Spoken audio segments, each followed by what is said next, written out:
नमस्कार, मी नम्रता वागळे. एबीपी माझावर आपण पाहताय माझा विशेष. पूंछ जवळच्या कृष्णा घाटी सेक्टरमध्ये 2 भारतीय जवान पाकिस्तानच्या हल्ल्यात शहीद झाले. त्या बातमीनं आलेला राग शांत होतो ना होतो तोच पुढची बातमी येऊन धडकली आणि तळपायाची आग अक्षरशः मस्तकात गेली होती. या दोन्ही जवानांच्या शरीरांची विटंबना पाकिस्तानच्या बॅट म्हणजेच बॉर्डर ॲक्शन टीमने केलेली होती. सीमेपासून अवघ्या 250 मीटर आतमध्ये, म्हणजे भारतीय हद्दीत हा प्रकार घडला होता. ही तीच कृष्णा घाटी आहे जिथे 8 जानेवारी 2013ला 13 राजपुताना रायफल्सचे लान्स नायक हेमराज आणि लान्स नायक सुधाकर सिंग या 2 जवानांच्या शरीराची अशीच विटंबना झालेली होती. आणि या सगळ्या गोष्टींनंतर भारत सरकारची प्रतिक्रिया काय? तर भारतीय सरकारने पाकिस्तानला खडे बोल सुनावलेत. किती दिवस आपण पाकिस्तानला असे खडे बोल सुनावत राहणार आहोत आणि किती दिवस आपल्या शहीदांच्या देहाची विटंबना आपण सहन करत राहणार आहोत? सरकारला याबद्दल काहीच वाटत नाहीये? हेच प्रश्न आहेत आपल्या आजच्या चर्चेचे. आणि त्यासाठी माझ्यासोबत पुण्याहून असणार आहेत मेजर जनरल शशिकांत पित्रे, निवृत्त लष्करी अधिकारी आहेत. त्याचबरोबर माजी सनदी अधिकारी अविनाश धर्माधिकारी हे देखील या चर्चेमध्ये सहभागी होतील. भाजपचे आमदार राम कदम सरकारची बाजू यामध्ये मांडणार आहेत, तर काँग्रेसचे आमदार भाई जगताप सुद्धा या चर्चेत सहभागी होतात. मला सुरुवातीलाच जायचंय पुण्याला जनरल पित्रे यांच्याकडे. जनरल पित्रे, काय करायचं आता? केवळ खडे बोल आपण किती दिवस सुनावत राहणार? नम्रता, असं काही खडे बोल केवळ सुनावतायत असं काही नाही आहे. निश्चितच याची दखल घेतलेली आहे आणि याच्याकडे दुर्लक्ष होता कामा नये. आपण याबद्दल निश्चितच सहमत आहोत. परंतु काय करायचं, कुठं करायचं आणि केव्हा करायचं याची जी संपूर्ण निवड आहे ती आपल्यावर असली पाहिजे. कुठलाही दबाव मध्ये येता कामा नये. एकदा तुमची इच्छाशक्ती असली आणि एकदा अत्युच्च सरकारनं निर्णय घेतला की त्यानंतर ती गोष्ट कशी पार पाडायची आणि त्याच्यातून कोणते निर्णय किंवा कोणते रिझल्ट्स मिळाले पाहिजेत एवढंच तुम्ही सैन्याला सांगावं. आणि मग सैन्य आपल्या नेहमीच्या संपूर्ण त्याचा तजवीज करून त्याची संपूर्ण त्याच्यावर खल करून त्यांच्याकडे आपल्याकडं वेगवेगळी जी माहिती उत्पन्न आहे ती सगळी वापरून नंतर आपण योजना होईल. मग ती 1 दिवसात होईल, 10 दिवसात होईल. त्याच्यात जे सरप्राईज आहे म्हणजे विस्मय चकित करण्याची तो त्याचा घटक आहे तो सैन्याकडे असला पाहिजे. आणि कुठल्याही स्थितीत शत्रूला त्याचा थोडाही मागमूस लागता कामा नये. या सगळ्या गोष्टी जेव्हा ह्याचं रसायन तयार होईल तेव्हा तुम्हाला काहीतरी ॲक्शन दिसून येईल. पण माझ्या मतानं, अर्थात माझं मत आपल्यासारखंच मत आहे, मला वाटतं ह्यावेळेला काहीतरी होणार आहे. आणि ईट का जवाब पत्थर से म्हणतात, तर नाही ते ईट का जवाब ईट से देते. परंतु काहीतरी होणार आहे आणि ते कसं होणार आहे याबद्दल आपण नंतर चर्चा करू. पण एक म्हणजे असं जर आपण ही क्रोनॉलॉजी बघितली म्हणजे ही काही नवीन घटना नाहीये. ह्याच्यापूर्वी आता माझ्याकडे जी लिस्ट आहे त्यामध्ये 2000 साली म्हणजे कारगिल युद्धानंतर अवघ्या 7 महिन्यानंतर आपला एक मराठी जवान ज्याची अशाच देहाची विटंबना झालेली होती, भाऊसाहेब तळेकर असं त्यांचं नाव. 2008 मध्ये अशी घटना घडली. रस्ता चुकून पाकिस्तानला गेलेल्या जवानाच्या देहाचा अशीच विटंबना झालेला मृतदेह सापडला होता. 2013 जानेवारी 8 2013 याच कृष्णा घाटीमध्ये 2 जवानांच्या देहाची अशीच विटंबना झालेली. ऑगस्ट 2016 मच्छिल सेक्टरमध्ये अशीच घटना घडली होती. आणि कालची घटना म्हणजे या घटना काही नवीन नाहीयेत. प्रत्येक म्हणजे काँग्रेसचं सरकार असो, भाजपचं सरकार असो, या घटना घडताच आहेत. आणि तुम्ही उल्लेख केलात इच्छाशक्तीचा, म्हणजे दोन्ही सरकारकडे इच्छाशक्तीच नाहीये पाकिस्तानला धडा शिकवायची. जनरल पित्रे, जे मी तेच तुम्हाला सांगितलं, ज्या दृष्टीनं किंवा ज्या तऱ्हेनं आपण सर्जिकल स्ट्राईक पार पाडला त्यावर निश्चित स्पष्ट होतं की आपल्याकडे इच्छाशक्ती आहे. आता ती वापरायची की नाही आपण ठरवलं पाहिजे. बर. आणि त्याच्यासाठी योग्य संधी आहे की नाही हेही पाहिलं पाहिजे. मला वाटतं आपण जास्त याच्यात उतावळे होऊ नये. परंतु एवढं मात्र खरं की सरकारनं ही जर संधी गमावली तर मात्र त्यांच्याकडे इच्छाशक्तीची वाण आहे असं म्हणावं लागेल. भाई जगताप, काँग्रेसनं या घटनेचं म्हणजे कपिल सिब्बल तुमच्याच पक्षाचे असं सांगतायत की सरकारकडे सिक्युरिटी पॉलिसीच नाहीये. भाई जगताप,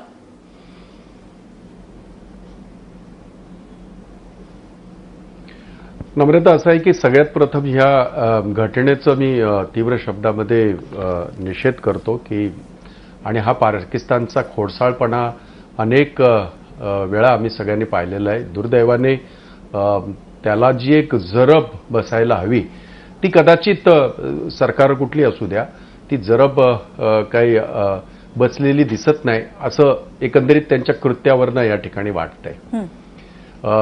राहिली गोष्ट कालची घटना किंवा एकच्या अगोदरची घटना किंवा पॉलिसीज ह्या काय कुठचं नवीन सरकार आलं की काहीतरी विशेषतः याच्या सिक्युरिटीच्या संदर्भातल्या असतील पॉलिसीज किंवा आंतरराष्ट्रीय समूहाबरोबरच्या आपल्या चर्चा करण्याच्या पॉलिसीज असतील किंवा आपलं आंतरराष्ट्रीय धोरण असेल, हे अनेक वर्षापासून चालू असतं आणि त्याच्यामध्ये अधिक सुधारणा करण्याचं काम आलेलं सरकारला ते करायचं असतं. त्याच्यातूनच सिमला कराराची निर्मिती झाली, ताश्कंद कराराची निर्मिती झाली, हे आपल्या सगळ्यांना ज्ञात आहे. परंतु एक गोष्ट आपण जर 3 वर्षाच्या या कालावधीमध्ये पाहिलं तर एक गोष्ट लक्षात आपल्या येते की ह्याला माझा राजकारणाचा किंवा माझा त्याचा राजकीय हेतू नाही, परंतु दुर्दैवाने तो कुणाला वाटला तरी माझा काही आक्षेप नाही. पूर्वी सुद्धा अशा प्रकारचे सर्जिकल स्ट्राईक झाले होते, पण त्याचं काय असं काय मार्केटिंग कोणी काही केलं नव्हतं ना. त्यामुळे आपण जेव्हा अशा गोष्टींना खत पाणी घालत असताना विशेषतः देशाचे प्रमुख किंवा आणखीन कोण जेव्हा अशा पद्धतीने जेव्हा वक्तव्य करतात त्यावेळेला जाहीर आहे की एकतर तुम्ही तुमच्या वक्तव्यावर ठाम राहा, पूर्ण देश तुमच्या पाठीशी आहे, आम्ही सगळे तुमच्या पाठीशी आहोत. वाख दिखाएंगे तो हम 10 आंखें फोडेंगे नाही याहून त्याहून ह्या सगळ्या ज्या काही गोष्टी झाल्या तर याच्यातनं मग जगभरामध्ये आपली प्रतिमा काय येते, जगभरामध्ये आपली प्रतिमा येते. नम्रता, आणखीन एक गोष्ट तुमच्या माहिती करता सगळ्यांच्या जी तुम्हाला सगळ्यांना माहिती आहे, तुम्ही दाखवली ती. जम्मू काश्मीरचं सरकार जेव्हा बनलं त्यावेळेला जम्मू काश्मीरचे तत्कालीन मुख्यमंत्री मुफ्ती मोहम्मद सईद काय म्हणाले शपथ घेताना त्या भाषणामध्ये, प्रधानमंत्र्यांच्या उपस्थितीमध्ये, नरेंद्र मोदींच्या उपस्थितीमध्ये काय म्हणाले की जम्मू काश्मीरमध्ये ज्या निवडणुका झाल्या त्याचं मी श्रेय हे अलगाववादींना देतो, मी त्यांना देतो. म्हणजे इनडायरेक्टली त्यांनी जे देशाच्या विरोधामध्ये कारवाया करतात आहेत देशांच्या पंतप्रधानाच्या उपस्थितीमध्ये म्हटलं. बरं का, देशाच्या पंतप्रधानांनी साधा भरत सुद्धा काढला नाही. मग सत्तेसाठी जर अशा सगळ्या जर गणित जर कोण बसवत असेल आणि मग जर आम्ही ह्या सगळ्या गोष्टी जर करत असू तर त्याला तितकंसं हे त्याचं गांभीर्य राहत नाही. एक गोष्ट आपल्या लक्षात असेल सगळ्यांच्या की ज्याला गनिमी कावा वगैरे वगैरे आपणही बरेच वेळा दाखवला तो आणि अनेक यांनी दाखवला, तो दाखवणं योग्य आहे. परंतु त्याचे जेव्हा परिणाम आपण भोगतो की त्यांचं विमान तिकडे अचानक गेलं, त्यांनी भेटी घेतल्या आणि मग तिकडे त्यांच्या वाढदिवसाला गेले, ते वाढदिवसाला गेले आणि इकडे पठाणकोटमध्ये घुसले ना ते सगळे. म्हणजे हा काय त्याचं पॅकेज आहे का? तर अशा पद्धतीने जे काय होतंय ते एक नागरिक म्हणून आम्हाला कुणालाही आवडणार नाही. त्याच्यामध्ये आपण रामकदमांना विचारूया. भाई जगताप, तुम्ही अत्यंत महत्वाचा मुद्दा मांडलेला आहे. भाई जगताप, याच भाजप सरकारने जेव्हा विरोधात असताना काँग्रेसवरती आरोप केले होते की कथनी आणि करणीमध्ये फरक आहे काँग्रेसच्या, आणि आज भाई जगताप उदाहरण देऊन सांगतायत की या भाजप सरकारच्या कथनी आणि करणीमध्ये फरक आहे. राम कदम,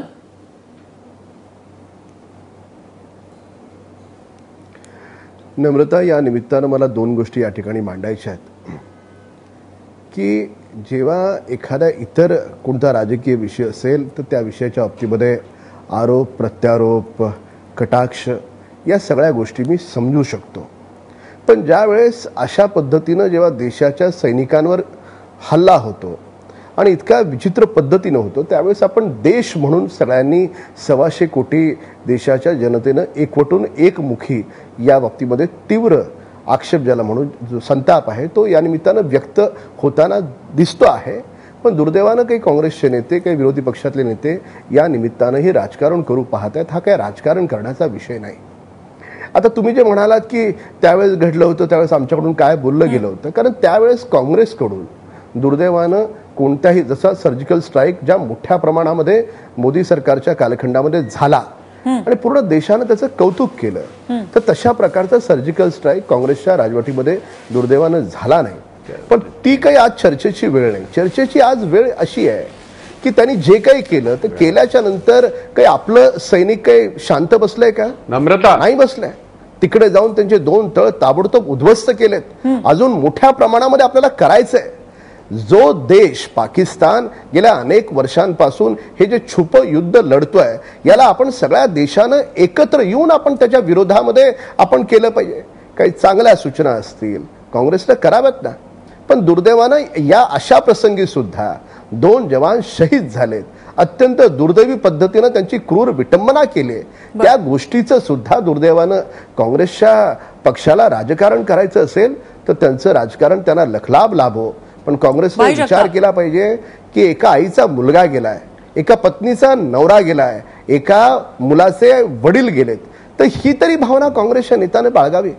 कुठे राजकारण करायचे याच्या मर्यादा राजकारणाचा होऊ शकत नाही.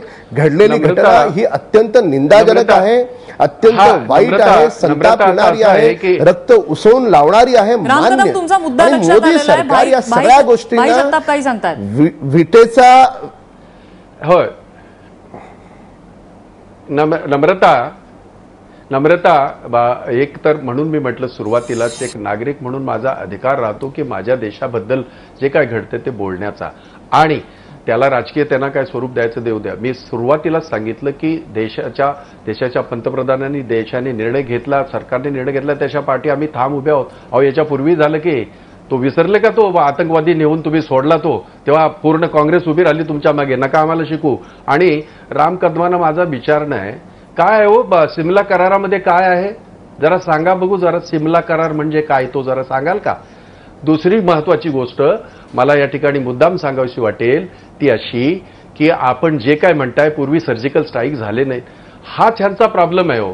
ह्यांना खोटं बोलायचं असतं, रेटून बोलायचं असतं आणि सगळ्यांचा त्याचा भ्रमनिराश सगळ्यांचा करायचा असतो. त्याचा आम्ही कधी बाजार केलाच नाही, त्याचा आम्ही कधी मार्केटिंग केलंच नाही आणि ते करायचंच नसतं. खरं तर छाती फुलून आली 56 इंच की छाती आम्ही नाही कधी सांगितलं कधी कोणाला. आम्ही जशाच तसं उत्तर दिलं. आपल्या माहिती करता सांगतो त्या करारामध्ये ती तरतूद आहे. त्या 500 मीटरमध्ये जर काही जरी असलं तरी ते उद्ध्वस्त करायची ती तरतूद त्या करारात आहे. ती काय आत्ता झालेली नाही. आणि म्हणून उगाच आपला आव आणायचा असलं काय आणू नका. मला खरोखर याच्यात राजकारण गलिच्छ राजकारण तर अजिबात करायचं नाही. तुमच्यापेक्षा जास्त आम्हाला त्याच गोष्टीची चिंता आहे. माझ्या मेवण्याने कारगिल युद्ध लढलंय, माझा मेवण्याने कारगिल युद्ध लढलेलं आहे. त्यामुळे आम्हाला राम कदमांसारख्याने शिकवू नये. आमच्या फॅमिलीमध्ये त्या ह्याच्यामध्ये प्रेत तिथनं आलेले आहेत. त्यामुळे आम्हाला ते त्यांनी शिकवण्याचा कधी प्रयत्न करू नये. आणि कृपया तुम्हाला प्रत्येक ठिकाणी जो काँग्रेसचा वास येतो तो तुमचा स्वभाव आहे, कारण तुमचं नाक तसं त्या बाबतीमध्ये तीव्र आहे. परंतु तेच तीव्र. ठीक आहे भाई जगताप, तुमचा मुद्दा लक्षात आलेला आहे. मला अविनाश धर्माधिकारींकडे जायचं. अविनाश धर्माधिकारी, राजकीय पक्ष एकमेकांवर आरोप अविनाश आपल्याला चर्चा पण पुढे न्यायची आहे. अविनाश धर्माधिकारी राम कदम मी येते तुमच्याकडे. अविनाश धर्माधिकारी, पाकिस्तानचं धारिष्ट्य का वाढतंय? राम कदम मी तुम्हाला वेळ देते. त्यांनी नाही नम्रता मला उत्तर देऊ देत. नम्रता मला उत्तर देऊ द्या. नम्रता की भाई जगताप यांनी सांगितलं की सिमला करार ठाऊक आहे. 2 जुलै 1972ला इंदिरा गांधी आणि जुल्फिकार पाकिस्तानचे पंतप्रधान होते त्यावेळेस तो झालेला करार आहे. भाई आमचं म्हणणं एवढंच आहे, ठीक आहे आपण काँग्रेसचे प्रवक्ते आहात, चांगले नेते आहात, पण आपण आज बाजू मांडायची म्हणून मांडताय. आमचं म्हणणं आहे की जेव्हा एखादा देशाचा सैनिक शहीद होतो निदान त्यावेळेस तरी राजकारण करू नका. ही जर एकमुखी या देशाचा नागरिक म्हणून या समस्त 125 कोटी वासियांची इच्छा असेल आणि राम कदम दोघही जणांनी ही राजकारणाचा विषय असू शकतो. याही गोष्टीमध्ये तुम्हाला राजकारण करायचं, त्याच्यामुळे हे अशा पद्धतीचं राजकारण करू नये.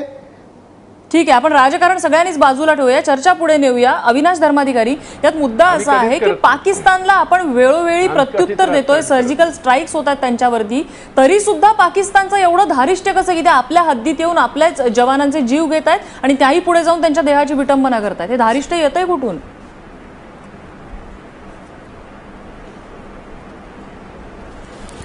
एक पहिली गोष्ट, ही दुःखद आणि राग आणणारी घटना घडल्यापासूनच्या एक 24-36 तासामध्ये आपल्या सैन्याने पण पाकिस्तानचे 2 बंकर उद्ध्वस्त केले आणि 7 तरी जवानांना मारलं.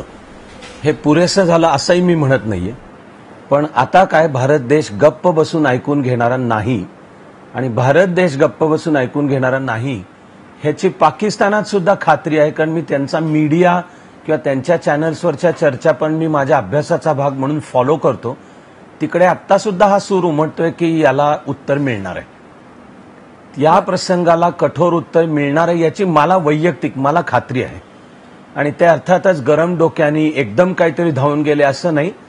जे मागच्या सर्जिकल स्ट्राईकच्या आधी सुद्धा आपल्या सैन्याचे प्रवक्ते बोलले होते की आम्ही ह्या गोष्टीचं उत्तर देऊ, ते आमच्या चॉईसनी आमच्या टायमिंगवर देऊ, आणि तसं प्रत्यक्ष पुढे घडून दाखवलं. आपण हे लक्षात घेऊयात की हा पक्षीय राजकारणाचा तर मुद्दा निश्चितच नाही, त्या मुद्द्यात मी वेळ घालवतच नाही.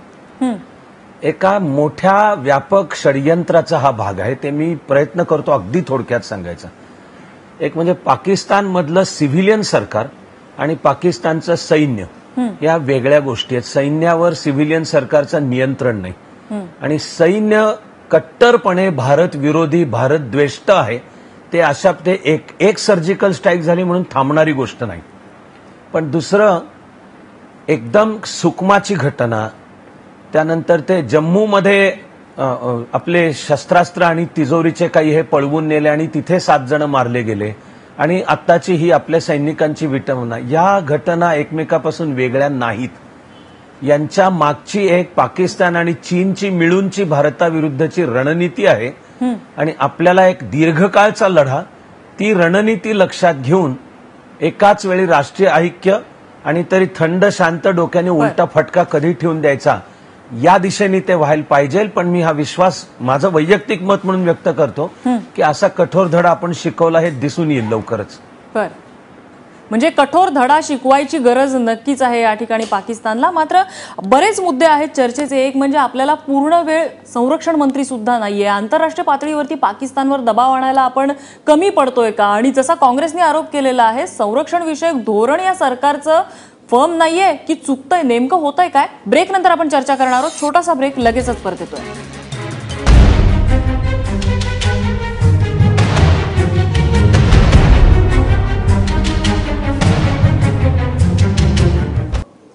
तुम्ही पाहताय माझा विशेष. आपली चर्चा सुरू आहे. भारत आणि पाकिस्तान यांच्यामध्ये जे काही सध्या क्लॅशेस घडत आहेत त्यामध्ये भारतीय शहीदांच्या देहाची विटंबना होण्या इतपत संतापजनक प्रकार घडलेले आहेत.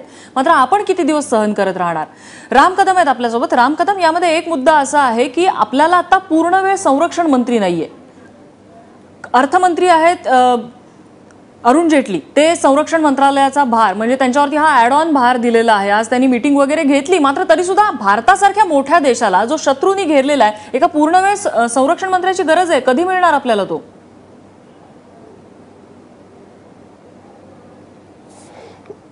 नाही, कसं आहे की नुकतंच आपल्याला माहिती आहे की गोव्यामध्ये आधीचे जे संरक्षण मंत्री होते ते मुख्यमंत्री म्हणून तिकडे गेले, आणि त्याचा तात्पुरत्या स्वरूपाचा चार्ज हा अरुण जेटलींकडे दिला आहे.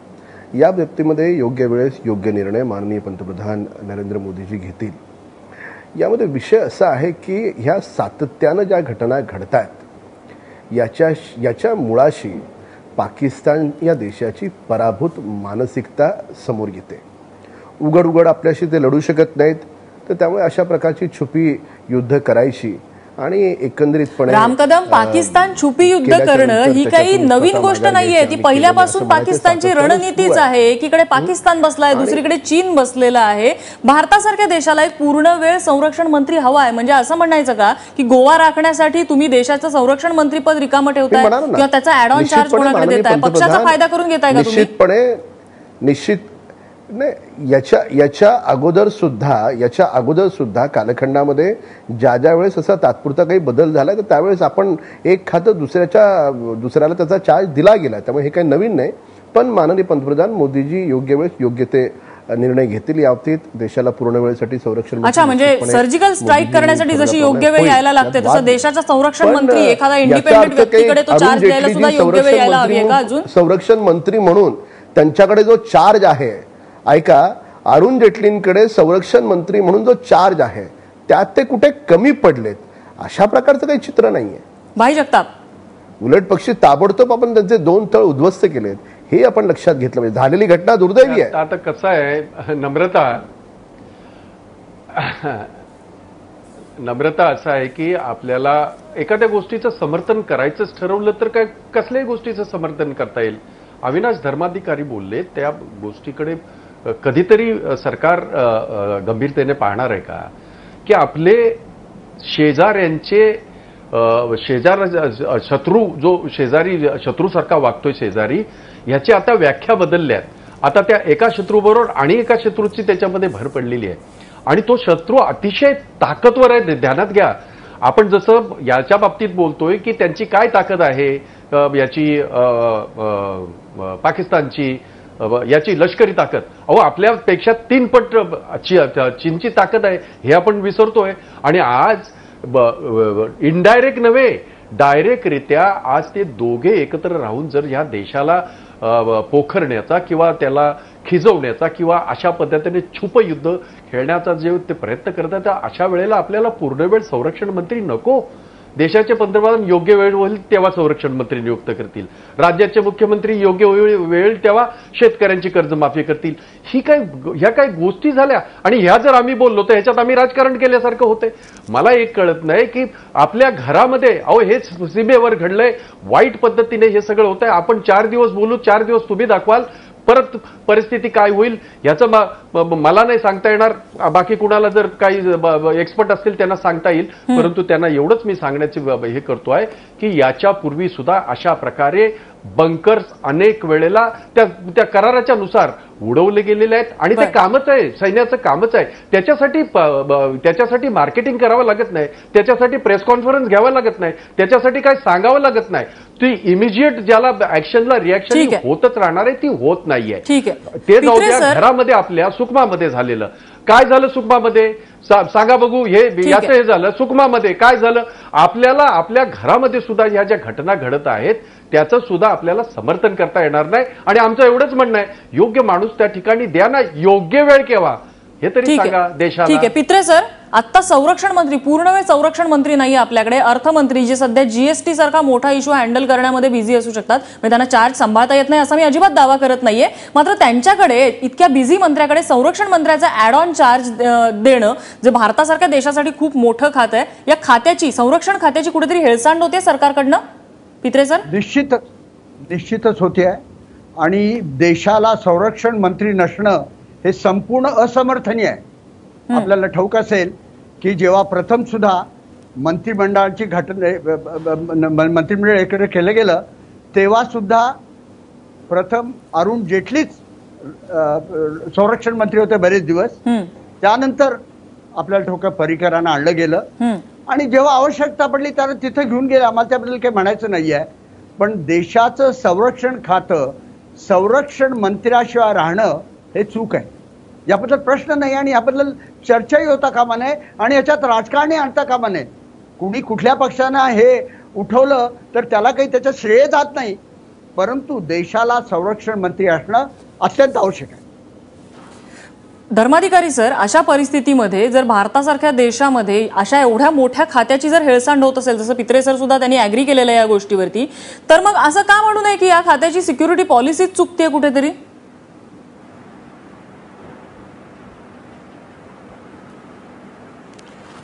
तर देशाला संरक्षण मंत्री पाहिजे, पूर्ण वेळचा संरक्षण मंत्री पाहिजे. संरक्षण हे देशाचं एकदम टॉप प्रायोरिटीची गोष्ट आहे आणि आता पूर्ण वेळचा संरक्षण मंत्री नाही याचं कोणत्याही परिस्थितीत समर्थन होऊच शकत नाही. संरक्षण मंत्री पूर्ण वेळचे नाहीत ही खरोखर म्हणजे आश्चर्यकारक हा फार शब्द झाला, धक्कादायक गोष्ट आहे. तेव्हा संरक्षण मंत्री पाहिजे, पण म्हणून देशाला आता सुरक्षाविषयक धोरण नाहीये किंवा आपली सिक्युरिटी डॉक्ट्रीन नाहीये असे मात्र त्याचे अर्थ होत नाहीत. ते काही त्या वेळचे मंत्री कोण आहे त्यावरनं ठरत नाहीत. ही एक संरक्षण विषयक आपली मिड टर्म आणि लॉंग टर्म असं धोरण आहे. उदाहरणार्थ एकतर सर्जिकल स्ट्राईक किंवा प्रतिहल्ला करण्याचं धोरण, त्यानंतर पाकिस्तानकडनं सातत्याने जिनिव्हा कोडचा भंग होतो. पाकिस्तान पाळतच नाही जिनिव्हा कोड, पाकिस्तान काहीच पाळत नाही. मग या बाबतीत आपण पाकिस्तानवर आंतरराष्ट्रीय वेगवेगळी व्यासपीठ आहेत, युनायटेड नेशन्स आहे, इंटरनॅशनल कोर्ट ऑफ जस्टिस आहे, तिथे पण आपण आवाज उठवले पाहिजेत. पण भारताला जे संभाव्य 2 आघाड्यांच्यावर डिफेन्सिव्ह संरक्षणात्मक लढाई लागण्याची शक्यता आहे, मग याचे सर्व कॉन्टिंजन्सी प्लॅन्स हे तयार असतात. आपली एक बाब जी प्रसिद्धीला यायला नको होती पण येऊन बसली, जिचं नाव कोल्ड स्टार्ट डॉक्ट्रिन नावाचे. की पाकिस्तान आणि पाकिस्तान चीन यांच्याशी युद्धाची वेळ आली तर प्रत्यक्ष युद्ध पेटायच्या आतच आपल्याला पाकिस्तानची सगळी शक्ती खतम करता आली पाहिजे. तर ह्या गोष्टी गुप्तपणानेच व्हाव्या लागतात. पण स्ट्रॅटेजिक थिंकिंग किंवा तिबेट सारखा प्रश्न आहे आणि उद्या जर चीनच्या सीमेवर लढायची वेळ आली तर मागे तिबेटमध्ये आपलं सैन्य उतरवून चीनचे सप्लाईज कसे तोडायचे यात किंवा सीमेपर्यंत आपले रस्ते तयार झाले पाहिजेत. तर सिक्युरिटी डॉक्ट्रीन मध्ये काही फार मोठी गंभीर प्रॉब्लेम आहे असं मला वाटत नाही. तरी सुद्धा पूर्ण वेळचे संरक्षण मंत्री असले पाहिजेत. ते लवकरात लवकर मिळतील अशी आपण आशा करूयात. पाकिस्तान सारख्या बुली नेशनवरती कुठेतरी नियंत्रण आणण्यासाठी आपलं सिक्युरिटी डॉक्ट्रीन, ज्याच्यामध्ये जे सिक्युरिटी डॉक्ट्रीन सांगतं की नो फर्स्ट स्ट्राईक, आम्ही पहिल्यांदा कोणावरही हल्ला करणार नाही, मात्र दुसऱ्यांदा कोणी हल्ला केला तर त्यांचा प्रतिहल्ला करण्याची कॅपेबिलिटी आमच्यात आहे. नो फर्स्ट स्ट्राईकची स्ट्रॅटेजी आपल्याला कुठेतरी बदलणं गरजेचं आहे.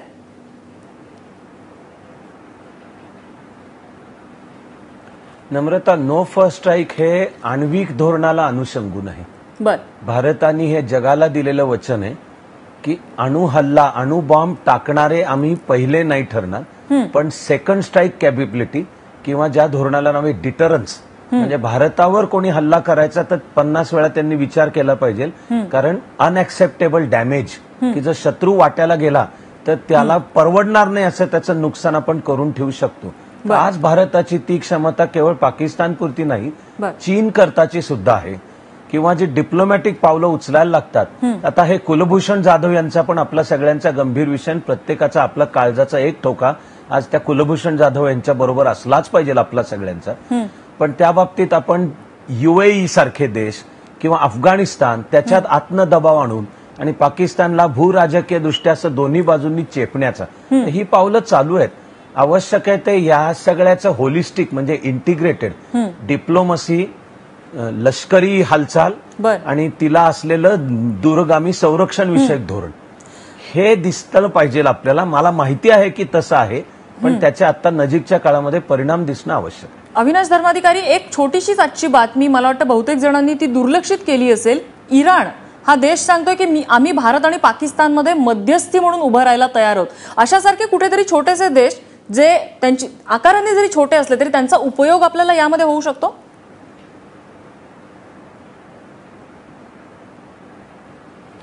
तर यातल्या काश्मीर प्रश्नाबाबत आपण कुठल्याही तिसऱ्या देशाची मध्यस्थी कधीही स्वीकारता कामा नये. हे त्या सिमला कराराचं सुद्धा सूत्र आहे. म्हणजे बायलॅटरल, उभयपक्षी आहे. काश्मीर प्रश्न बहुदेशीय बनवणे हे पाकिस्तानच्या डिप्लोमसीची दिशा आणि यश आहे. ते अजिबात मिळू देता कामा नये. इराणनी इराणचं काही धोरण म्हणून जरूर केलं असेल. पाकिस्तान मुख्यतः सुन्नी देश आहे, इराण शिया देश आहे. त्यानंतर तो बलुचिस्तानचा जो प्रश्न उभा राहतोय तर बलुचिस्तानचा एक भाग इराणमध्ये सुद्धा येतो. असं सगळं लक्षात घेऊन इराण हे म्हणू शकतो इराणचा आण्विक कराराचा प्रश्न आहे.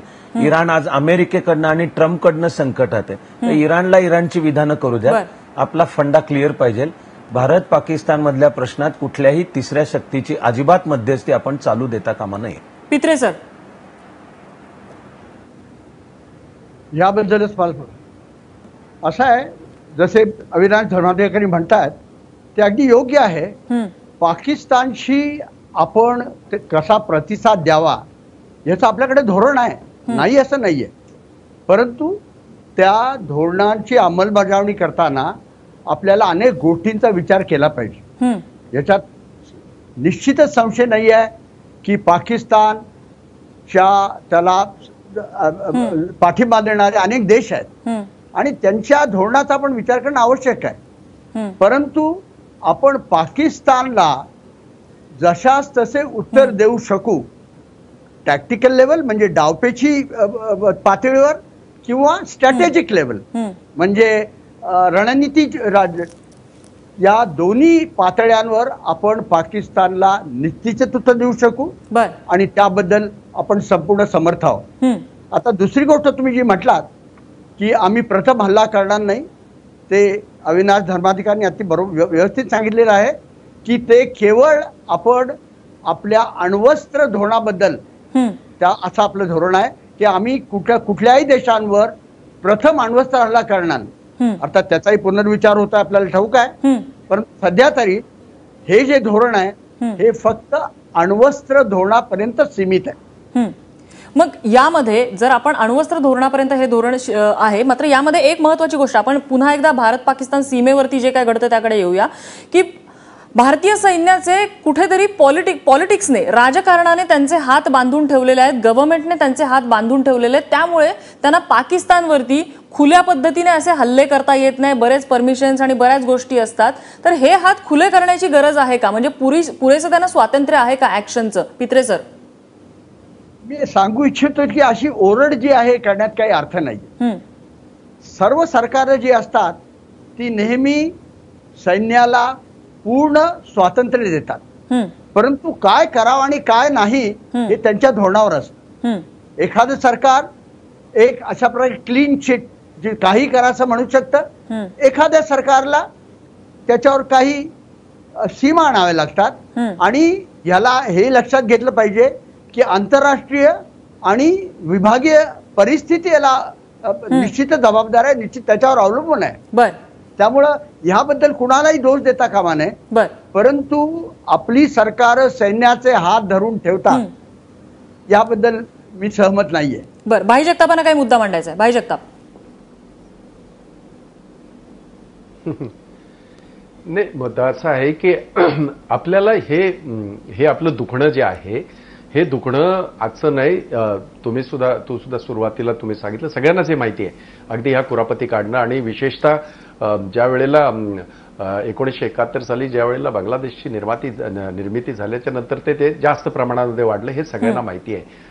आपल्याला आंतरराष्ट्रीय स्तरावर जी काही टॅक्टिकल युद्ध म्हणा किंवा ज्या काही बायलॅटरल या ज्या आहेत त्या आपल्याला करायला हव्यात, पण त्या करत असताना सिमला कराराची जी चौकट आहे ती जास्त महत्वाची आहे. कारण आमचा हा अंतर्गत प्रश्न आहे, हा सिमला कराराने अधोरेखित केलेला आहे आणि तो पाकिस्तानला कसाही करून तो आंतरराष्ट्रीय पटलावर न्यायचा आहे. आणि त्यांनी तो अनेक वेळेला प्रयत्न केलेला आहे, परंतु तो भारताने हाणून पाडलेला आहे. कुठल्याही सरकार असलं तरी सगळ्या सरकारने तो हाणून पाडलेला आहे. हे गोष्ट आपल्याला जाणणं गरजेचं आहे. आणि त्याबरोबर आपण जे म्हणतो, आपल्याकडे ती जनरल बोललं जातं ना की सैन्याचे हात बांधले नाही, असं करता येत, कुठल्याही देशाला असं करता येत नाही. आपल्या देशामध्ये तर प्रश्नच येत नाही. त्यामुळे पित्रे साहेब म्हणाले, अधिकारी आहेत ते याच्यातले लष्करातले अनेक अधिकारी आहेत की त्यांनी आपल्या समोरून जर आपल्याला कोण सवाल करत असेल तर जवाब देण्याची मुभा त्यांना पूर्णतः आहे.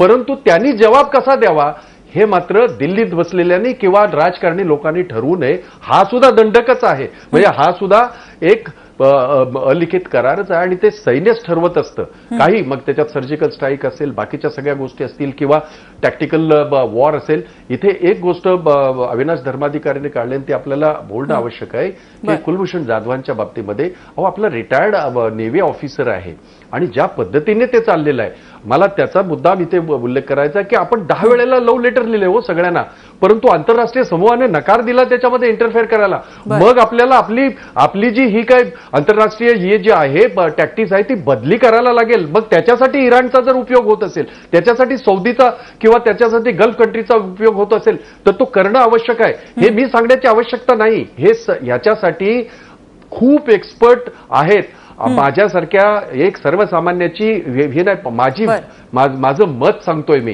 हे असंच करावं, सैन्याने तसंच करावं किंवा सरकारने करावं. तुम्ही महत्वाचा हा मुद्दा मांडलेला आहे. जाता जाता मला फक्त एक वाइंड अप कमेंट घ्यायची अविनाश धर्माधिकारी यांच्याकडनं. मगाचपासून खूप वेळा भाई जगतापांनी असं सांगितलं होतं की आमच्या काळात सुद्धा हल्ले झाले होते, मात्र आम्ही त्याची कधी जाहिरात केलेली नव्हती. आता सर्जिकल स्ट्राईक होणं, मीडियामध्ये त्या संदर्भातल्या बातम्या येणं, त्यानंतर आता पाकिस्तानचे 2 पोस्ट उद्ध्वस्त केले, लगेच माध्यमांमध्ये या बातम्या येतात. अशा प्रकारच्या गोष्टी माध्यमांमध्ये येणं हे चांगलं आहे की ते कुठेतरी थांबवावं लागेल? म्हणजे जसं लपून छपून ह्या गोष्टी होत होत्या पडद्याआड, तशा पडद्याआड राहणंच गरजेचं आहे की समोर यायला हव्या?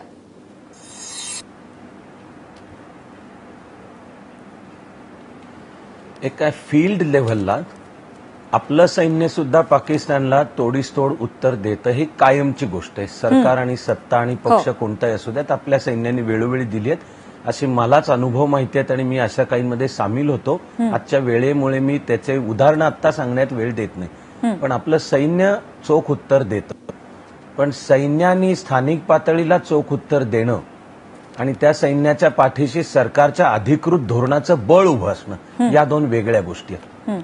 आत्ताचं सरकार हे करतंय असं मी माझं मत सांगतोय की सैन्याच्या पाठीशी अधिकृत धोरणाचं बळ आहे आणि प्रतिहल्ला करायचा आहे आणि तुम्ही वाट्याला जाल तर आम्ही तोडीस-तोड जाऊ इतकंच नाही तर फार 15 ऑगस्टच्या भाषणात लाल किल्ल्यावरनं पंतप्रधानांनी सांगितलं बलुचिस्तानचा प्रश्न हाती घेतो.